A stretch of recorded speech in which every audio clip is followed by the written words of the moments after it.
Have you ever noticed how quickly you can lose yourself trying to keep connection with someone else? Maybe you over-explain, overfunction, or become hyper aware of others' needs, moods, tone, or distance. Maybe you disappear completely and convince yourself that you don't need anybody at all. Now, most people think that patterns like these mean that they're insecure, needy, or broken, but that isn't true.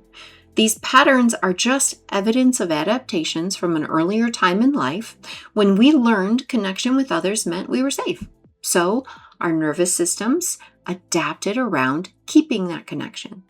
In this video, I want to help you understand why relationships can feel so emotionally overwhelming, why you may lose connection with yourself trying to preserve connection with others, and most importantly, what begins creating real security for you instead. Because the goal is not to protect yourself, to stop feeling, or to stop needing others. We are relational beings, and connection matters to us. So the goal really is I don't lose connection with me when connection with another might feel threatened. And that's very different. Now, if this conversation already feels familiar to you, I'd love to invite you to subscribe to the channel. Most of the work we do here is about survival patterns, nervous system healing, relationships, and learning how to stay connected to yourself instead of abandoning yourself inside stress and pain. As humans, we are wired for connection. When we're little, we are completely dependent on our caregivers to help us feel safe through relationship. And when someone comforts us, responds to us, nourishes us, attunes to our emotional and physical need, our nervous system learns, oh, this is safe, this is relief, this is how I survive. And when that care is relatively consistent and emotionally attuned, something really important happens inside.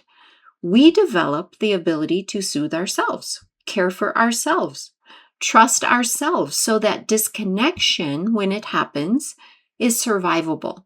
And we trust that needs will eventually be responded to.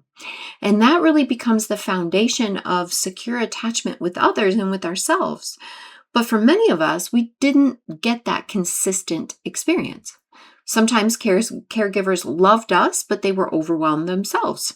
Maybe there was stress, addiction, anxiety, emotional immaturity, criticism, unpredictability, or inconsistency. And so sometimes connection felt available and sometimes it didn't. And for a child, that inconsistency is terrifying. Because when we're children, we don't think, oh, they're overwhelmed right now, but they'll be there for me when they settle down. No, the body experiences connection is gone, safety is gone, I need to do something to get it back. Now, generally, we humans adapt in one of two directions. One adaptation says, I'll do whatever it takes to restore connection. And that's the place where a lot of anxious attachment patterns begin. You might begin to become, highly attuned to other people's moods, their tone, their approval, their reactions. You really learn to scan constantly for signs that connection might disappear or at the very first start of it so that you can react quickly. And this often continues right into adulthood. Maybe someone takes a few hours to text you back and your mind immediately starts building stories. Did I do something wrong? Are they losing interest? Do they still love me? And you try to connect, to fix, to please, to overgive, to perform. Maybe you say yes when something doesn't feel right, or ignore red flags because losing the relationship feels more dangerous than losing yourself. And that's the heartbreaking part. You're trying to create safety through connection while slowly abandoning yourself in the process. Take Mike, for example. Mike is a successful architect in his 40s who had been through 3 painful divorces. When someone connected with him, he felt enormous relief. But the moment there was any kind of distance, his nervous system spiraled. He ignored red flags and signs that the relationship wasn't a good or a healthy match. He became focused on making things work at any cost. He tried harder, tried to be more lovable, more useful, more accommodating. He kept trying to secure the relationship so he could finally feel safe. And eventually he realized something devastating. He wasn't choosing relationships from alignment. He was choosing from fear of disconnection. So even when relationships hurt him, he stayed.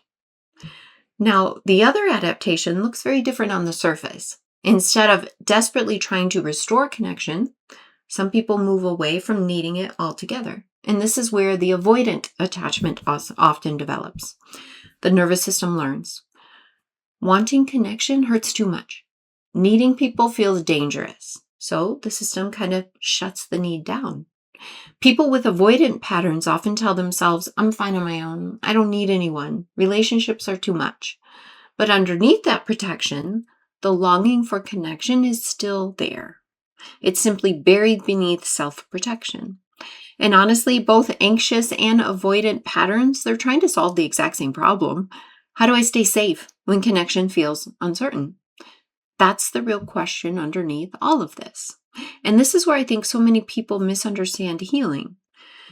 Healing isn't about becoming someone who no longer cares about connection. That's not healing, that's protection. The goal is not to become emotionally detached. The goal is becoming someone who can stay connected to themselves even when relationships feel uncertain. Because when you have attachment injuries, your nervous system becomes highly sensitive to possible threats to closeness. But real security begins to develop when you learn to stay connected to yourself during moments of disconnection with others. You don't have to do it perfectly or instantly or because you're completely calm, but because you slowly build an internal relationship where you no longer abandon yourself inside the discomfort. So in my work, I teach people how to become deeply connected with the sacred self, which is the grounded, compassionate, resourced part of you that can stay present with and nurture the younger attachment injured parts of you. So let's talk a little bit about what that looks like in real life. So imagine your partner says they're going to go out with friends tonight, and suddenly your nervous system reacts. Maybe your mind immediately starts building stories. What if they like being with them more than me? What if they stop loving me? What if I'm not important? And the old urge appears. Pull them closer, get reassurance, fix the feeling immediately. Your nervous system is driving you to find safety through the other person and making sure your connection is secure. This external reassurance, it can temporarily help. They can reconnect, they can reassure you, you can feel relief. But in the long term, it could create problems too, right? And most importantly, it doesn't create the deep security that you long for because your nervous system still believes safety only exists outside of you. So the work becomes listening, learning how to stay with yourself when that discomfort arises, not abandoning your feelings or shaming your reactions, not pretending you don't care, but staying in them and supporting yourself, responding internally with care instead of panic. And one of the practices that can help us do that is something that I call the I've got you practice. When attachment insecurity arises, the first thing I do is intentionally move towards safety with myself. I take myself to my sacred space in my home with the things that help my body orient towards safety and connection. There's candles, there's softness, there's meaningful things to me, there's beauty. And then I identify or notice, where the discomfort of threatened connection lives in my body. For me, it's usually in my belly. It's a heaviness and an emptiness at the same time. It's a feeling of loneliness. But instead of trying to immediately get rid of it, I invite it in and I give it space to be seen and heard. I might place my hands there. Maybe I'll hold a pillow. I might rock gently. And then I bring in my sacred self, that grounded, compassionate part of me that can say, I see you. I know this hurts. I'm here with you. And that matters deeply because a lot of us, we never learned how to respond to ourselves in this way. This first step is about identifying and witnessing and acknowledging, right? I see this pain. I know this feels scary. Then I invite the younger part to communicate with me. What hurts? What are you afraid of? What does this remind you of? And often what comes up is much older than the current relationship and situation. It might be something like, oh, it feels like I don't matter, like I'm going to be left, like no one sees me, like I'm all alone. The next step is validation. Not you shouldn't feel this way or stop being needy. Validation sounds like, of course this hurts. Of course it feels scary. This makes so much sense. Validation creates safety. Shame does not. And then the last step is care. What do you need right now? What would help you stay with yourself instead of abandoning yourself? Sometimes the answer is clear. Sometimes it isn't.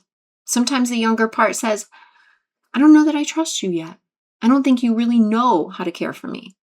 And that's okay too. Because healing attachment wounds, it's not about perfectly fixing yourself overnight. It's really about building a relationship with the parts of you that have looked to others for safety. And that happens over time. It's a relationship where your nervous system gradually learns, hey, someone stays with me now, and that someone is me. Over time, that changes your relationship, not only with yourself, but with others as well.